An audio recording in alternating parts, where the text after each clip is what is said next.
He waited until the last child had gone home before he told me. The floor was still warm from all those small feet, the mirrors still fogged at the edges, and my husband stood in the middle of my studio holding a cardboard box like he was doing me a favor. "Start with the scarves," he said. "They take up the most room. 40 years I danced on that floor. 40 years of feet that split down the middle and bled through my shoes so that building could be mine." Cedric never spent $1 on it. He spent it on golf and bad investments and a smile he practiced in the mirror I paid for. And now he set his coffee down on my bar on the wood I sanded by hand, and he told me he wanted the divorce and the accounts and the studio, every last board of it, in the same voice he used to ask what was for supper. He had planned it for months. He said so proud of it while I stood there in my rehearsal clothes. He sent our own son to stack my life by the door. And when I did not weep the way he wanted, he lowered his voice and told my sister that my memory was going, that it was time someone else held my keys. I poured the tea. I let him talk. Because in 40 years, Cedric never once opened the one folder that mattered. My name is Estelle Taylor.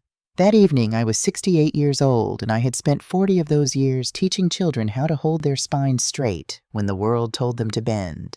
The Rosewood Conservatory of Dance sat on Bellamy Street in a red brick building with tall windows and a maple tree out front that dropped its leaves onto the sidewalk every October. I bought that building a long time ago. I paid for it slowly, painfully, with money I earned before I ever met Cedric, and money I inherited when my mother passed. I knew every crack in its plaster. I knew which board near the mirrors groaned when you stepped on it wrong. When I first saw it, it was a boarded-up feed store with pigeons in the rafters and a broken skylight that let the rain fall straight onto a floor rotted soft as bread. Everyone told me to walk away. My mother was 3 years in the ground by then, and the small money she left me was the only safe thing I owned, and here I was ready to pour it into a ruin on a forgotten corner. But I stood in that filthy room, and I looked up at the light coming through the broken glass, and I saw a place where children could learn to fly. So I bought it. I cleared the pigeons myself. I tore up the rotted boards with my own hands and cried the day the new floor went down, because it was mine, all mine, and no one could ever take it. I hung the mirrors. I bolted the bear to the wall. I painted my name on the sign with a brush that shook. 40 years later, my husband set his coffee cup down on that same bar and told me to start with the scarves. Cedric set the box down and looked at me the way a man looks at a car he is about to trade in. "You should sit," he said. "This will go easier if you sit." I did not sit. I walked to the small stove in the back room and put the kettle on. It was an old enamel kettle, pale green with a chip near the spout. Cedric had told me once it was ugly. I kept it anyway. Small rebellions become habits after 4 decades. "You are making tea," he said. There was an edge in his voice, the edge of a man whose script was not being followed. "I am making tea," I said. I heard him breathe out through his nose. Then I heard the soft slap of paper as he laid a folder on the long table where my students signed in for class. He tapped it twice with one finger. "Everything is in here," he said. "The house, the accounts, this place. My lawyer put it together. It is very clear." "Your lawyer," I said. "Gordon Pryor. You will meet him soon enough." The kettle began its low whistle. I lifted it before it could scream. I poured the water over a bag of black tea and watched the color bloom in the cup. Behind me, Cedric grew impatient. He was a man who hated silence the way some men hate the cold. He filled it always with the sound of himself. "Estelle," he said, "I know this is hard, but you have to be reasonable. You cannot run this building forever. You are not young. You should be somewhere quiet. Your sister has that place out by the lake." I turned around with my cup in both hands. He was standing near the bar, and his coffee cup sat on the wood, leaving a wet ring. I looked at that ring for a long moment. 40 years I never let a single student rest a cup there. And here was my husband treating the thing I built like a shelf in a garage. "You have thought about this a great deal," I said. "For months," he said. And there it was. The word slid under my ribs like a thin blade. Months. While I was choreographing the spring recital. While I was on my knees waxing that floor so no child would slip. While I was sewing costumes at the oak table in our home. My husband had been sitting in an office somewhere deciding which parts of my life he would keep and which he would throw to the curb. I sat down at last at the long table across from the folder. "Open it," he said. I did not open it. Instead, I looked at the folder itself. The tabs were typed and neat. The corners were squared. Cedric was not a neat man. Cedric could not find his own keys most mornings. The man who left wet cups on my bear did not produce crisp-typed tabs. Someone else had made this. Someone careful. Who typed this, I asked. He blinked. What? The tabs, the labels. You did not do this. For 1 second, his confidence flickered. Then he waved a hand. Thatcher and Daphne helped me put it together, he said. They have been a great support through all of this. And that was the first crack in the floor. That was the moment the room tilted, not because my husband was leaving me, but because my son was in that folder. Thatcher, the boy I carried on my hip through the wings of 100 theaters. The boy who fell asleep in the front row of my rehearsals with his thumb in his mouth. The boy I taught to tie his shoes and to bow after a performance. He had typed those tabs. He had squared those corners. He had helped his father decide where to send his mother. I set my tea down very carefully so my hands would not shake. They have been a great support, I repeated. Cedric heard something in my voice he did not like. He straightened. Do not make this ugly, Estelle. Daphne says the cleanest thing is to sell the building. She has already had someone look at the numbers. This lot is worth a great deal to the right buyer. You know how the street is changing. Daphne, my daughter-in-law, 39 years old, all sharp corners and bright teeth, the kind of woman who called my recital costumes darling in a voice that meant the opposite. She had never once sat through a full class, but she had looked at the numbers on my building. The lot is worth a great deal, I said. To the right buyer, yes, Cedric said. He was warming up now, sliding back into the comfort of his own certainty. There is no reason for an old dance school to sit on a corner like that. We can all do very well out of this. You will be comfortable. You will not have to work. You will not have to worry about a leaking roof or a heating bill. Sign the papers and you can rest. I looked around my studio. The tall windows going gray with dusk. The bar with the wet ring drying on it. The mirrors that had held 40 years of small bodies learning to be brave. The corner where I kept the record player because some of the little ones danced better to a needle than to a phone. My whole life stood in that room and my husband was calling it an old dance school on a corner. You want me to rest, I said. Yes. And where would I rest, Cedric? He shrugged the same shrug he had used for 44 years to end conversations he found tedious. With your sister. In one of those senior apartments near the pharmacy. Coralie would take you in. You would be fine. You are always fine. You are the most capable woman I know. That last part he said almost kindly, and it was the cruelest thing of all, because he was using my strength as the reason I could be discarded. She is capable. She will manage. She always manages. He had built a whole life on my managing, and now he wanted to hand me a box and call it freedom. I will look at the papers, I said. Good, he said, and the relief in his face was insulting. He picked up his coffee cup. He drank. He set it back down on my bar. Then he pulled his coat off the hook by the door, the hook I installed, and he said the thing that told me exactly how far this had already gone. Thatcher will come by tomorrow to start on the boxes. Try to have some of your things ready. It will be easier for everyone. The boxes. Tomorrow. My son. I said nothing. Cedric mistook my silence for surrender the way he always had, and he left, and the door closed behind him, and his car started in the dark and pulled away. The studio was very quiet then. I stood up and walked to the bar. I picked up his coffee cup and I wiped the wet ring off the wood with the hem of my rehearsal skirt, slow and careful, the way I had wiped that bar for 40 years. Then I turned off the lights, all but the small one over the record player, and I sat down on the floor in the near dark, and I let myself feel it for exactly 1 minute. The betrayal, the sun, the 40 years. 1 minute, no more. I had learned long ago that grief is a room you visit, not a house you live in. Then I got up. I went to the front office to the low cabinet under the window where I kept the studio ledgers. I knelt and opened the bottom drawer. Under the tax folders and the recital programs at the very back, there was a thin leather folder older than the rest, its edges soft with age. I had not opened it in 14 years. I did not need to open it now. I knew every word inside. Cedric was right about one thing.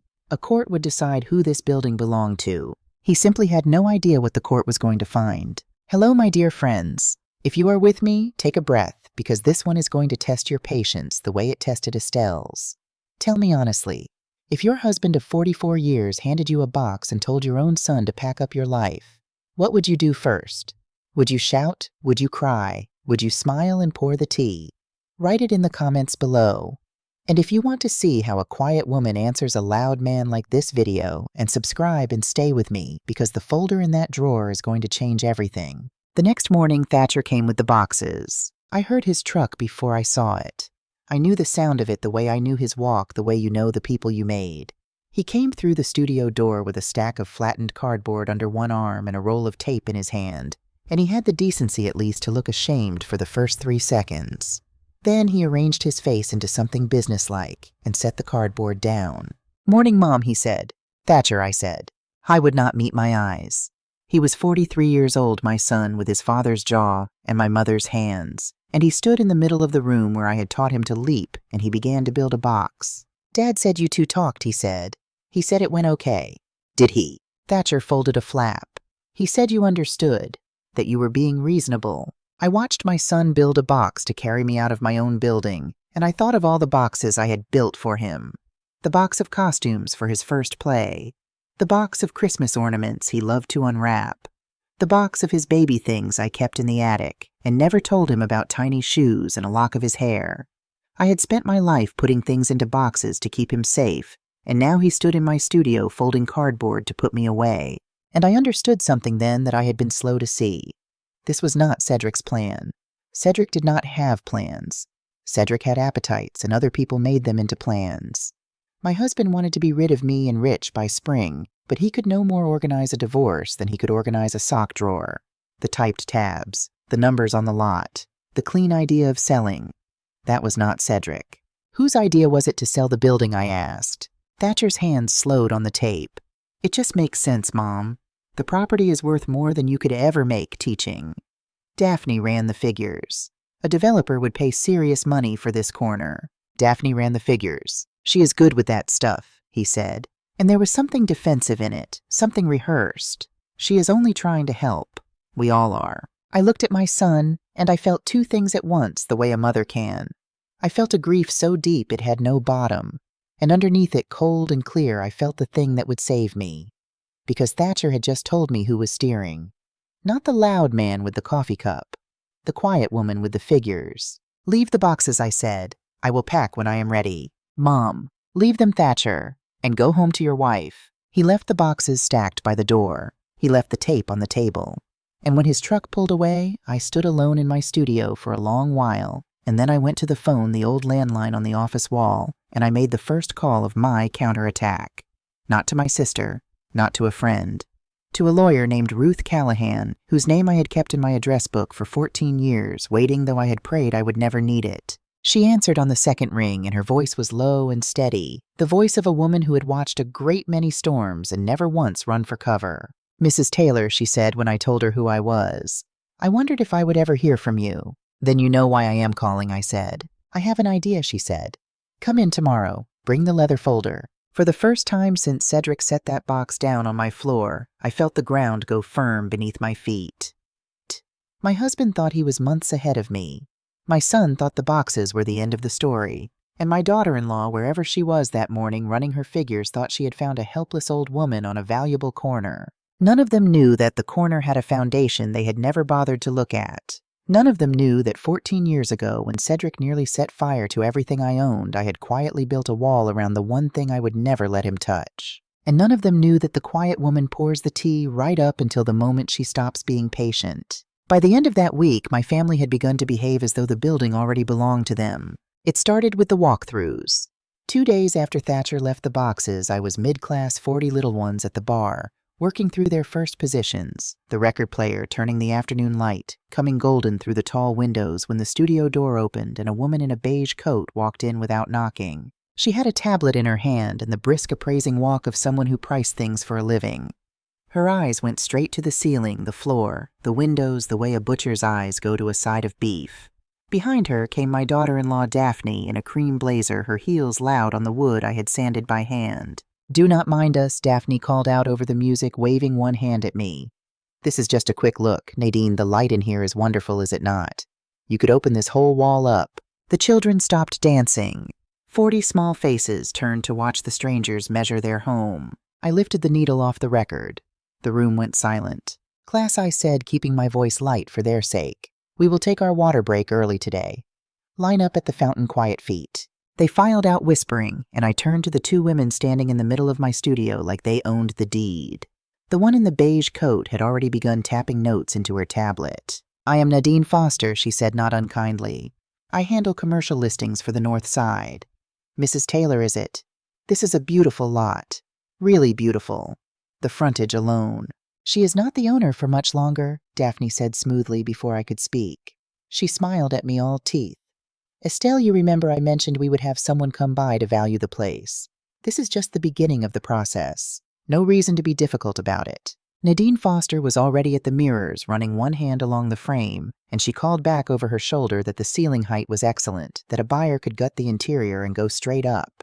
Gut the interior, my mirrors, my floor, the corner where the little ones stacked their shoes in a crooked row. She said it the way you would talk about clearing brush from a field, and Daphne nodded along, and neither of them looked at me, standing there in the middle of my own life, while two strangers priced it for the wrecking ball. I looked at my daughter-in-law for a long moment. She was 39 years old, and she had never in 9 years of marriage to my son asked me a single question about my work. She did not know the names of my students. She did not know that the corner she was measuring for a developer had been a boarded-up feed store when I bought it, that I had cleared the pigeons out of it myself, that I had wept the first day I saw my own name on the sign. "The process," I said. "Yes," Daphne said. "And it will go so much more smoothly if you cooperate. Nadine, why do you not take a look at the back rooms?" Nadine Foster hesitated. She was a professional, and she had walked into something that did not feel clean. She glanced at me, and I saw the question in her face. But she went to the back because that is what she was paid to do, and Daphne stayed, and for a moment it was just the two of us in the room where I had spent my whole life. "You should be grateful," Daphne said quietly, once the realtor was out of earshot. "Do you know what this lot could sell for? You could be comfortable for the rest of your days instead of scraping by on what 40 children at $30 a lesson. This is a gift, Estelle. We are trying to give you a gift." "I have run this studio for 40 years, I said. "And it is time to stop," she said, and the smile never left her face. "Nobody is going to say it, so I will. You are getting older. You forget things. Cedric has noticed. We have all noticed. It is not safe for someone in your position to be responsible for a building like this. A leak, a fall, a fire. Better to let people who can handle it take that weight off your shoulders." There it was. Not a fire, not a leak. My mind. She had said it lightly, wrapped in concern, but I heard the shape of it underneath, and it chilled me more than any talk of money. She was not only after the building. She was building a story about me. A story in which I could not be trusted with my own keys. I said nothing. I have found that silence often makes a confident person say more than they mean to. And Daphne, pleased with my silence, said more. "Roland is very motivated," she said almost to herself, tapping her own phone. "If we can get this cleared up by fall, he will move fast. He has the whole block in mind." "Roland," I said. She looked up, and for just a second something crossed her face. She had said a name she had not meant to say. Then she smoothed it over the way she smoothed over everything. "A contact," she said. "Never mind. Just cooperate, Estelle. Sign when the papers come. It is easier for everyone." She collected Nadine Foster, who came out of the back rooms looking eager to leave, and the two of them clicked out the door and into the afternoon, and I stood alone in my studio with 40 children waiting at the water fountain, and one word turning over in my mind. Roland. That evening, after the last parent had picked up the last child, I did not go home. I drove downtown past the courthouse to a narrow brick building with a brass plaque that read Callahan and Reese Attorneys at Law. Ruth Callahan met me at the door herself. She was in her middle 50s, tall, with silver coming into her dark hair, and a handshake like a closed door. Her office was small and plain, the office of a woman who spent her money on cases and not on carpet. It smelled of paper and strong coffee, and faintly of the lemon oil she used on the old wooden desk. On one shelf sat law books worn at the spines. On another, oddly, a small brass ballerina worn smooth from handling. "I danced until I was 12, she said when she caught me looking. Then I grew too tall and too stubborn, but I never forgot what it taught me. Patience, discipline, how to fall and get up before the audience notices." She smiled. "It has served me better in this line of work than you might think. Now, show me the folder." I handed her the thin leather folder. She opened it the way a surgeon opens a chest, calm and unhurried, and she read in silence for a long time, the only sound the turning of pages and the traffic outside. At last she leaned back. "Well," she said, "that explains their confidence." "It does," I said. "Because if all I had seen was what your husband's lawyer is probably working from, I might believe them too," she said. On paper, at first glance, this looks like a house and a building bought during a long marriage.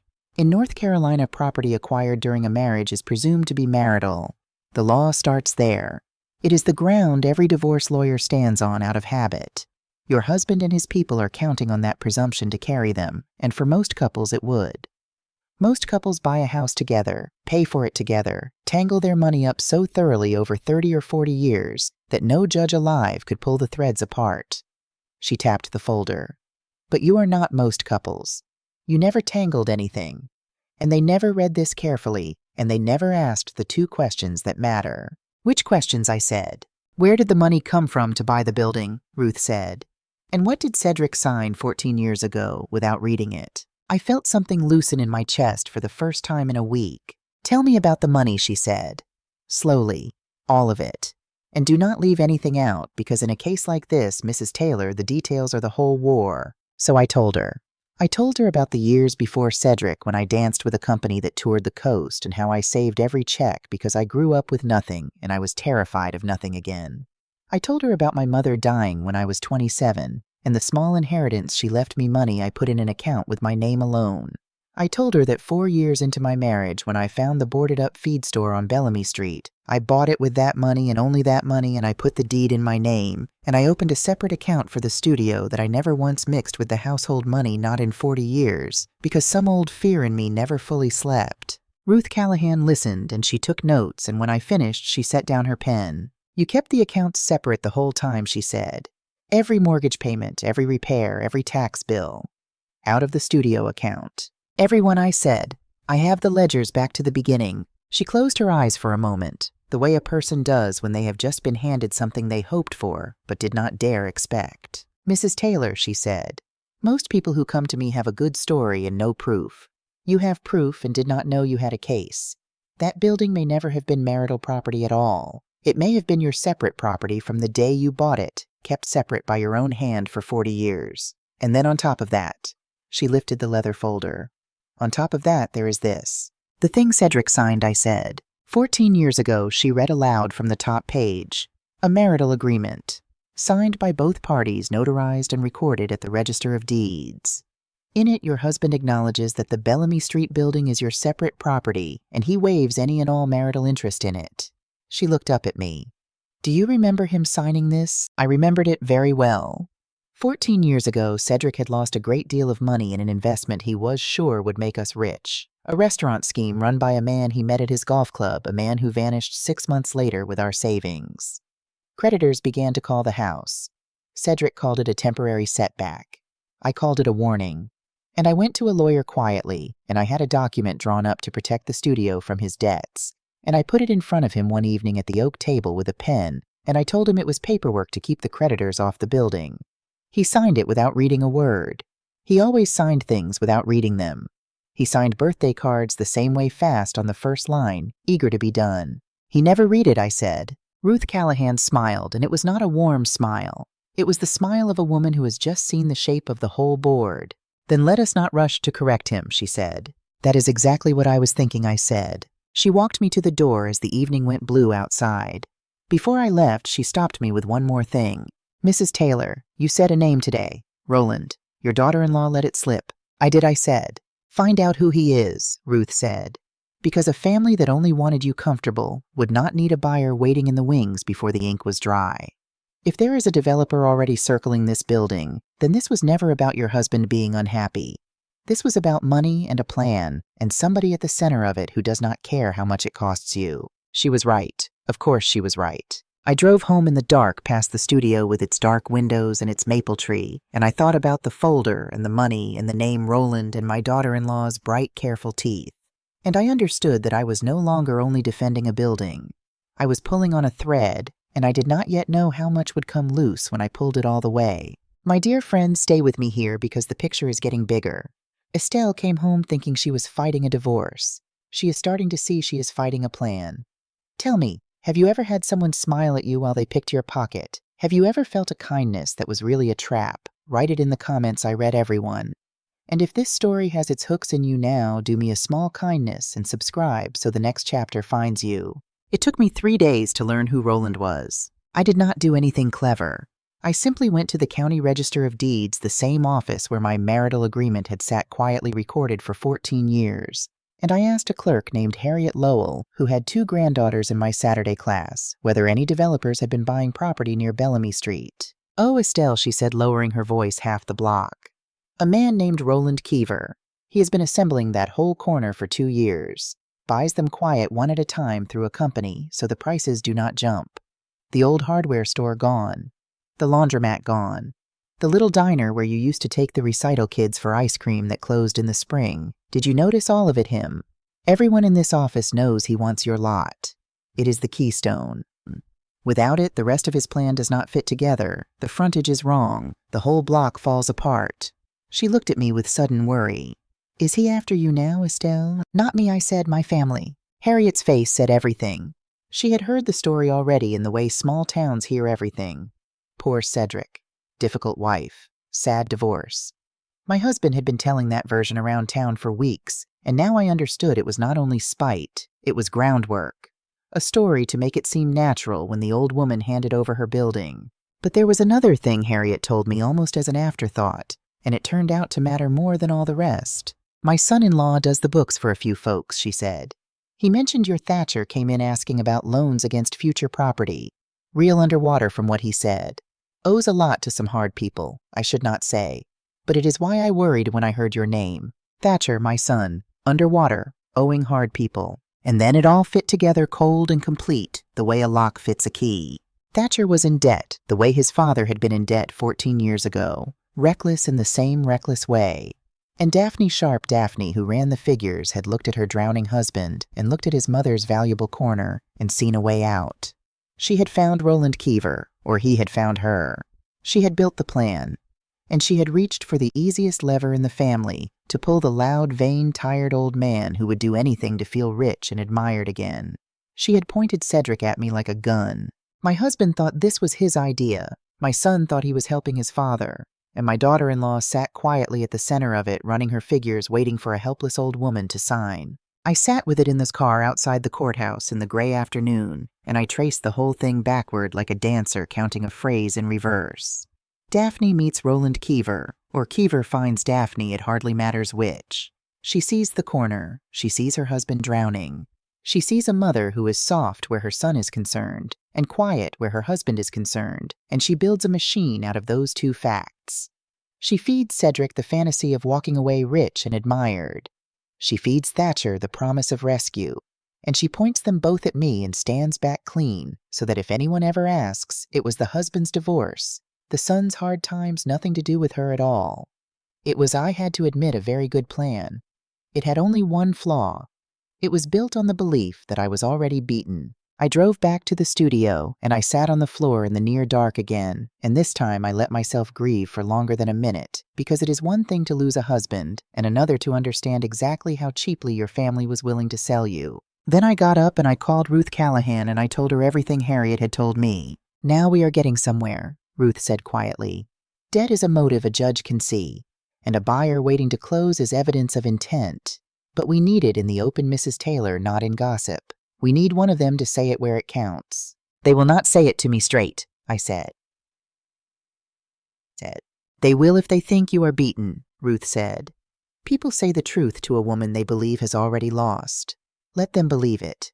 And Mrs. Taylor," she paused, "North Carolina is a one-party consent state. If you are part of a conversation, you may record it lawfully without telling the other person. I am not telling you to do anything. I am telling you what the law allows." I understood her perfectly. The chance came sooner than I expected, and it came from Daphne herself. She arrived at the studio on a Thursday evening after the last class alone. This time no realtor, no blazer, just my daughter-in-law in jeans with a folder of her own under her arm. She found me at the bar stretching the way I have stretched every evening of my adult life, and she leaned against the mirror against the glass that had held 40 years of children, and she got right to it. "Cedric is losing patience," she said. "And honestly, Estelle, so am I. We have been kind. We have offered to make you comfortable. But you are dragging this out, and it is starting to cost real money." I kept stretching. I lowered into a slow fold over my own legs the way I had 1,000 evenings, and while I did it, my hand drifted to the phone on the floor by my foot, And with one thumb without looking down, I started it recording before she finished her first sentence. My whole life had trained my hands to move without my eyes. The stage teaches you that. You learn to find your mark in the dark. Costing money, I said mildly. Yes, she said. She could not help herself now. She had a captive old woman and a story she was proud of. Do you have any idea what Roland Keever will pay for this corner? He needs it. He has been buying this block for 2 years, and yours is the last piece. He cannot build without it. We are talking about enough to change everything for this family. And you are sitting here doing pliés and holding it all up over a bunch of children who could take lessons anywhere. Roland Keever, I said, so there is already a buyer. There is already a deal, she snapped. And there it was, the sentence I needed said out loud in my own studio into my own phone. We have an arrangement with him. It is contingent on the property clearing, which it will once you stop being stubborn. So do us all a favor and understand your position. You are one old woman. Cedric has a lawyer. We have run the numbers 10 times. You cannot win this. The best thing you can do, the only thing you can do, is sign take the comfortable option and let this family finally get what it needs. And what does this family need it for, I asked, still stretching, still recording. What is so urgent? For 1 second, one single second, her guard dropped and I saw the fear under all that sharpness. Thatcher needs it, she said. All right, he is in trouble. Real trouble. And you are his mother, and you would rather dance than help him. Then she caught herself and her face closed and she pushed off the mirror and gathered her folder. Sign the papers, Estelle, she said at the door. This ends one way. Do not embarrass yourself fighting it. She left. The studio went quiet. I picked up my phone. I stopped the recording. And I sat on the floor of the room I built holding 40 seconds of my daughter-in-law, admitting there was a deal, a buyer, a plan, and a son drowning in debt, and I did not feel triumphant. I felt tired and sad and very, very clear. The next morning I brought the recording to Ruth Callahan. She listened to it twice, her face unreadable, and when it ended she set the phone down gently as if it were something breakable. Mrs. Taylor, she said, do you understand what you have here? Tell me, I said. You have a party to this divorce admitting on a lawful recording that they have an arrangement to sell your property before the court has decided anything. You have a stated motive. You have your son's debt. She folded her hands. This is no longer just a property dispute. This is bad faith, and courts do not forgive bad faith. A judge will divide a marriage coldly, fairly, without much feeling either way. But a judge will remember for a long time the people who came into his courtroom trying to sell a building out from under a woman while telling the world she was too addled to keep it. That kind of thing shapes how he hears every other word they say. She looked at me over her glasses. But we hold it. We do not show our hand. We let them keep believing you are beaten. We gather the rest. And when the time comes, we lay it all down at once. Gather the rest, I said. She nodded. I want your studio bookkeeper Harriet's records if she will give a statement, the Register of Deeds, to certify the agreement, and your studio manager, whoever has watched you run this place for years. Everyone who knows the truth about how you built this and how you kept it separate. Because your family is going to walk into that courtroom certain of the ground under their feet. And it will not be there, I said. It will not be there, Ruth said. I gathered them one by one over the following 2 weeks in the quiet, unhurried way you gather anything that matters. Ada Sinclair, my studio manager, who had stood at that front desk for 22 years and knew every dollar that came in and went out. Harriet Lowell, who agreed gently to speak to what she knew about Keever and about Thatcher's loans. My studio bookkeeper, who pulled the ledgers back 40 years and laid the separate accounts out clean. And the Register of Deeds, who certified the 14-year-old agreement with Cedric's signature at the bottom of it, recorded and dated and undeniable. My family spent those 2 weeks telling the town I was finished, and I spent them quietly assembling the people who knew that the building on Bellamy Street had never not for one single day been Cedric's to take. My friends, this is the part I love and hate at the same time. Estelle is not shouting. She is not begging. She is doing what she has always done, moving with control while everyone underestimates her. But it costs her. Every witness she gathers is another person who confirms that her own family betrayed her. Tell me, would you have the strength to stay this calm, or would you have let them have it and walked away? There is no wrong answer. Write it below, and subscribe because we are close now, and I want you here when the floor opens up under them. Then, just as I thought the shape of the fight was set, my son changed tactics, and my daughter-in-law showed me how far she was truly willing to go. It began, of all things, with a dinner. Thatcher called on a Sunday and asked if he could come by the house and cook for me. He had not cooked me a meal in 20 years. I said yes because I am his mother, and because a part of me will always be a fool for that boy, and because Ruth Callahan had taught me that you learn the most by letting people show you who they are. He arrived with a bag of groceries and an apology already on his face. He worked at the stove in the back of the house, badly burning the edges of everything the way he always had, and the smell of it took me back 35 years to a boy standing on a chair beside me, trying to help ruining the eggs, both of us laughing. There was no laughing now. There was only my son with his back to me, and the burnt smell, and the long silence of a man working himself up to ask for something he was ashamed to want. We sat at the oak table where his father had first told me he wanted everything, and my son tried clumsily to talk me out of my own life. Mom, he said, pushing food around his plate. I know Dad handled this wrong. I know Daphne can be a lot. But the offer is real. If you would just sign, you would walk away with money in your pocket and no lawyers, no court, no ugliness. Everybody wins. Everybody, I said. You would be taken care of, he said. You would not have to fight your own family in front of a judge. Do you know how that would look? People would talk. It would be humiliating for you most of all. And there it was, the same lever they always pulled. Not the building. My dignity. The suggestion, gentle as a knife, that fighting would shame me, that a woman my age making a scene was a pitiful thing. Who told you I was fighting? I asked. He stopped. Are you not? I am simply making sure everything is correct, I said, which was true, and told him nothing. He set down his fork. Mom, he said, and his voice dropped into something I had not heard since he was small and frightened. Please, I am in trouble. Real trouble. I need this to go through. I need it. If you love me at all. And I did love him. That was the terrible part. I looked at my son, 43 years old, drowning exactly the way his father had drowned, reaching for his mother's building, the way a falling man reaches for anything, and I loved him, and I said the hardest sentence of my life. I love you too much to let you sell the only thing I have to the people who put you underwater, I said. If you are in trouble, Thatcher, come to me as my son, not as their errand. He left angry. He left the food burning on the stove. And 2 days later, I learned what his anger and Daphne's cold planning had turned into, and it was worse than anything I had imagined. It came through Coralie, my sister, in a phone call that started her crying before she could finish a sentence. Estelle, she said, they came to see me. Daphne and Cedric. They asked me questions about you.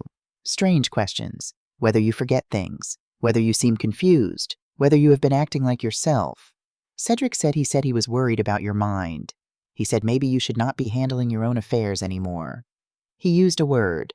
Guardianship. He said maybe someone steadier should have control. I sat down very slowly in the chair by the phone. Guardianship. I held the phone and I could not speak for a moment. My sister was still crying on the other end, apologizing, telling me she had turned them away, that she had told Cedric he should be ashamed. But I barely heard her. I was thinking about the word itself and what it meant and how easily it could be made to stick to a woman my age. I had spent 40 years teaching children to trust their own bodies, their own balance, their own minds. And my husband had sat in my sister's living room and suggested gently, sorrowfully, that mine could no longer be trusted with a set of keys. They were not only trying to take the building through the divorce. They had built a second road in case the first one failed. If they could not make me sign, they would make me incompetent. They would go to the clerk of Superior Court and ask a judge to declare that Estelle Taylor could no longer manage her own affairs, and to put someone steadier, someone like Daphne, in charge of her keys, her accounts, her building. It was the cruelest thing they had done, and it was clever, and I felt sick all the way to my bones. Because I knew how these things looked from the outside. An old woman, a worried family, a judge with a full docket. It does not take much to bend a story like that. I called Ruth Callahan and I told her, and for the first time since I met her, she was quiet for a long moment. They are trying 2 doors at once, she said finally. It is aggressive, and it is a gift. A gift, I said. Yes, she said. Because a guardianship is not granted on a family's word, Mrs. Taylor. It requires evidence. A medical evaluation. A hearing before the clerk. If they file it, they have to prove you are incapable. And if we get out in front of it, if we have you evaluated first by a physician of our choosing and you pass cleanly, then their whole story collapses. Worse than collapses. It becomes evidence of exactly what they are. People who tried to have a healthy woman declared incompetent to steal her property. She let that sit. Mrs. Taylor, they just handed us the thing that proves their bad faith better than anything you recorded. So we moved first. Ruth arranged for me to be evaluated by a physician named Dr. Adele Sedgwick, a careful gray-haired woman who spent 2 hours with me, testing memory, reasoning, judgment, orientation, all the ways they measure whether a mind is whole. She asked me to remember lists and repeat them back. She asked me to explain sayings, to count backward, to name the date and the season and the place. She asked me to describe how I ran the studio, and I told her about the accounts and the schedules and the recital. I was planning the music, the order of the numbers, the costume sizes for 40 children, all of it from memory. And I watched something like a smile touch the corner of her mouth. At the end, she took off her glasses and told me plainly that I was one of the sharpest people my age she had assessed in years, and that she would put it in writing in the strongest language a document allows. "I want you to understand something," Dr. Sedgwick said to me as I left. "I see a great many families in your situation, and the ones who come asking me to find something wrong with a healthy parent are almost never doing it out of love.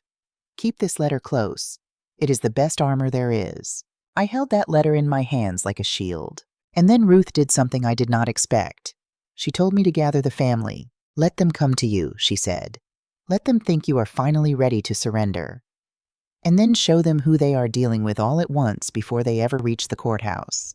It will break the guardianship before it is filed, and it will teach your husband something he has needed to learn for 44 years. So I invited them: Cedric, Thatcher, Daphne. I told them I wanted to talk about the papers, and I heard the satisfaction in Cedric's voice on the phone, the certainty that the old woman had finally worn down. They came to the house on a Saturday afternoon. I had made tea out of habit, out of 44 years of habit, and I set out the good cups, and I found that my hands were perfectly steady, which surprised me. They sat at the oak table, the 3 of them on one side, and I sat on the other, and it looked for all the world like a family meeting, 3 people who loved me and 1 old woman. Cedric folded his hands like a man about to accept a surrender. "Well, Estelle," he said, "I am glad you have come to your senses." I slid a document across the table. Not the divorce papers. A different one. Cedric picked it up, frowning. Daphne leaned in to read over his shoulder, and I watched her face as she understood what it was. A physician's letter. 2 full pages in the strongest language a document allows, stating that Estelle Taylor was of entirely sound mind, sharp, competent, and fully capable of managing every one of her own affairs. "I know about the guardianship," I said quietly. "I know you went to my sister. I know you asked whether I was losing my mind.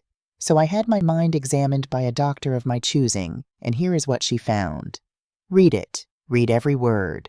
Because if any of you ever again suggest to anyone, to a judge, to my sister, to this town, that I am not competent to run my own life, my lawyer will make that letter the centerpiece of a very public case about what this family tried to do to me." The room was silent. Thatcher would not look up from the table. Daphne's face had gone still and white, and Cedric, my husband of 44 years, stared at the letter in his hands as if it had bitten him. "You had a lawyer," he said. "I have had a lawyer for weeks," I said. I stood up, and I stood the way I had stood in the wings of 100 theaters, spine straight, weight balanced, ready. "You spent months planning to take everything, Cedric. You never once stopped to wonder whether the quiet woman across the table had planned too. They left without the surrender they came for. And that evening, when Ruth Callahan called to hear how it went, I told her about Daphne's white face and Cedric's shaking hands, and she was quiet, and then she said the thing that turned the whole case. "Mrs. Taylor," she said, "I had the recording analyzed and the county records pulled on Keever. Your daughter-in-law did not lie when she said there was a deal. There is a signed contract. Roland Keever paid earnest money, real money, on a purchase agreement for your building months ago, contingent on the property clearing in the divorce." She let it land. "Do you understand what that means? Before a single paper was filed, before you agreed to anything, your family sold a building they did not own and took a buyer's money on the promise of delivering it. That is not a hunch anymore. That is a document with dates and dollars and signatures. And we are going to lay it on a judge's desk."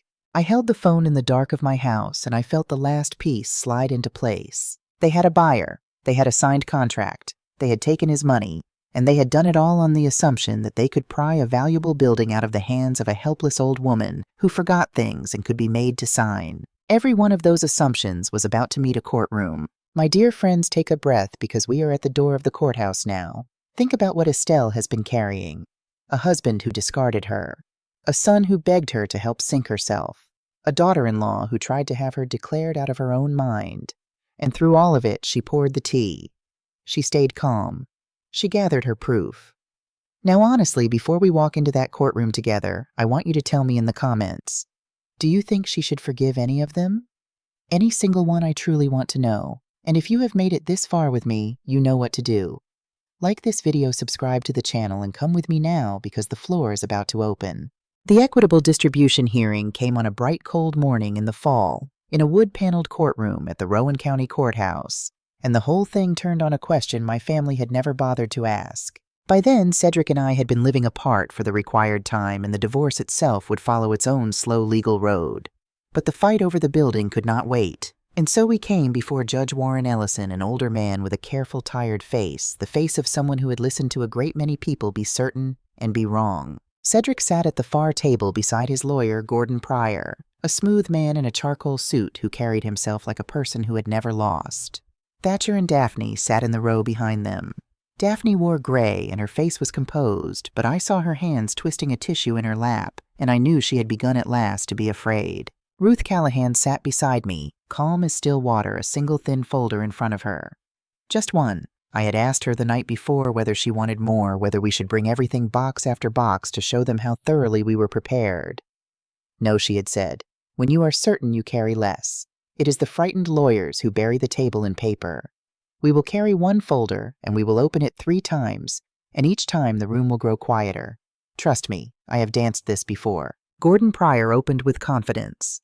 He spoke well. He told the judge that the building on Bellamy Street had been the center of a marriage that lasted more than 4 decades, that it had been acquired during that marriage, and was therefore presumed marital property under North Carolina law, that Mr. Taylor had supported the household throughout, and had every right to an equitable share, and that the cleanest resolution was to sell the property and divide the proceeds. He made it sound obvious. He made it sound kind. And as he spoke, Cedric nodded along, and his old certainty settled back over him like a warm coat. When Pryor finished, Ruth stood. "Your Honor," she said. "Mr. Pryor is correct about one thing. The building has stood on Bellamy Street for 40 years, and my client has run her dance conservatory there for all of them. But its legal status is not what he assumes, and I would like to show the court why in 3 parts. The judge nodded. "Proceed." Ruth laid down the first document. Part 1. The source of the funds. She walked the judge through it slowly. The building was purchased 40 years ago, 4 years into the marriage. Not with marital money, but with funds that were my client's alone. Earnings she saved during her performing career before the marriage began. And an inheritance from her mother held in an account in her name only. Here are the records. Here is the account. Here is the purchase. Not $1 of marital money touched it. Pryor's confidence did not move yet. Separate funds can become marital, he said, if they are commingled over time. Which brings me to part 2, Ruth said, and laid down the second stack. For 40 years, my client maintained this building through a separate studio account that she never once mixed with household money. Every mortgage payment, every repair, every tax bill, every insurance premium. All of it from the studio, all of it documented for 4 decades. Here are the ledgers certified by her bookkeeper. There was no commingling, Your Honor. There was the opposite of commingling. There was 40 years of a woman keeping one thing carefully, deliberately, entirely separate. Now Pryor's face changed just slightly. He leaned toward Cedric and whispered something. Cedric shook his head, confused. And part 3, Ruth said. She laid down the leather folder's contents, certified and dated. 14 years ago, she said, my client and Mr. Taylor executed a marital agreement under North Carolina General Statutes Section 52 subsection 10. It was notarized. It was recorded at the Register of Deeds, where it has sat in the public record ever since. In it, Mr. Taylor acknowledges in writing that the Bellamy Street building is his wife's separate property, and he waives any and all marital interest in it. She slid the certified copy toward the bench. This is his signature, Your Honor. Recorded 14 years ago. Public the entire time. The courtroom went very quiet. Judge Ellison put on his glasses and read. He read for a long time. Gordon Pryor flipped rapidly through his own copy of the documents, and I watched his smooth confidence drain away, not because he was ambushed. The records had been sitting in the public register for 14 years, but because he had walked in assuming they would never matter, and he had never checked. That is the difference. Cedric's people did not lose because we hid something. They lost because they never once looked. Mr. Pryor, the judge, said at last, lowering the certified agreement. Were you aware of this recorded agreement? Pryor hesitated. Your Honor, my client did not. That is, he was not aware that this document. He stopped. He gathered himself. We were not relying on it, Your Honor. You were not relying on a recorded waiver of the very interest you are claiming, the judge said mildly. I see. Cedric leaned toward his lawyer, his face red now, his voice a strained whisper that carried in the quiet room. What is he talking about? What did I sign? Pryor did not answer him. He was still reading. You signed it, Cedric, I said not loudly, but the room heard me. 14 years ago, at our table when the creditors were calling and you wanted them kept off the building, you signed where I pointed. You never read a word. He stared at me. That was paperwork, he said. That was just to keep them away from the house. It kept them away from the building, I said. And it kept you away from it too. Twist upon twist, my dear friends, and we are not done. Watch what happens now. The judge set the agreement down. But Ruth Callahan was not finished. Your Honor, she said before the court rules on classification, there is one more matter I am obligated to bring forward because it goes to the good faith of the parties before you. Pryor stood. Your Honor, whatever this is. I will hear it, the judge said. Ruth laid down two final things, a transcript and beside it a certified copy of a contract. The first, she said, is a lawfully recorded conversation made by my client who was a party to it in a one-party consent state. In it, Mrs. Daphne Taylor states that this family has, and I quote her words, an arrangement with a buyer contingent on the property clearing. The second is that arrangement. A signed purchase agreement between a developer named Roland Keever and members of this family with earnest money already paid months ago for the sale of the Bellamy Street building. A building that, as we have just established, they did not own and had no right to sell. Behind Cedric, Daphne made a small sound. Thatcher put his head in his hands. Judge Ellison read the contract slowly. Then he looked up over his glasses at the row where my son and my daughter-in-law sat. Let me be certain I understand, he said in a voice gone cold and even. Members of this family entered into a contract to sell this building and accepted money for it before this court had classified the property and before any party had any legal right to convey it. On the strength of a divorce that had not yet occurred against a woman whose competence I am now told you also attempted to call into question. Nobody answered him. There was nothing to say. Then he ruled. On the matter of classification, the judge said the record is overwhelming, and frankly it is not close. The Bellamy Street building was purchased with the wife's separate funds maintained through separate accounts, without commingling for 40 years, and made the subject of a recorded marital agreement in which the husband expressly waived any interest. It is her separate property. It is not part of the marital estate. It is not subject to division. It is not subject to sale by anyone but her. He set down his pen. It remains in full the property of Mrs. Estelle Taylor. The gavel did not even need to fall. I heard Cedric let out a long breath, the breath of a man watching the floor he was standing on turn out to be air. Behind him, Daphne stared straight ahead, white and still, and Thatcher wept quietly into his hands, and I did not feel the triumph I thought I would feel. I felt something quieter and heavier. I felt 44 years ending, and I felt them ending honestly, which is more than my family had offered me. There was one more thing to say, and I asked the judge if I might say it, and he allowed it. I stood and I turned not to the bench but to my family. You should know, I said, that even this was never yours to fight over. Years ago I put the building into my estate plan. When I am gone, it does not go to any of you. It goes to a foundation for my students and for the children in this town who cannot afford lessons, so that there will always be a place for them to learn to stand up straight. She is worth a fortune, that corner, Daphne. But not to you. Never to you. It was promised to 100 children before you ever ran your figures. You did not just fail to take it today. You lost it a long time ago, and you never even knew it was gone. Daphne said nothing. Cedric said nothing. My son wept. I gathered my coat, and Ruth Callahan gathered her thin folder, and we walked out of that wood-paneled room together into a bright, cold afternoon that smelled of fallen leaves. Cedric passed me on the courthouse steps. For a moment I thought he might speak. 44 years is a long time to end in silence. I looked at him, and I saw the whole of it, the young man who had made me laugh, the middle-aged man who had stopped the old man who had set his coffee cup on my bar and told me to pack. I felt no hatred. That surprised me most of all. I felt the way you feel at the end of a long piece of music when the last note fades and the hall goes quiet, and you understand that the thing is simply over. He only looked at me, and whatever he saw, he had no words for it, and he walked to his car alone and he drove away, and that was the last true thing between us. Thatcher did not pass me. He waited by the doors, red-eyed, and for a moment he took a step toward me, and I saw the boy in him, the one who fell asleep in the front row of my rehearsals. I did not go to him, but I did not turn away either. When you are ready to come to me as my son, I said, you know where I will be. I will be at the bar. I have always been at the bar. And then I left him there because a mother can love a child and still refuse to drown with him, and it had taken me 68 years to learn the difference. I did not go home.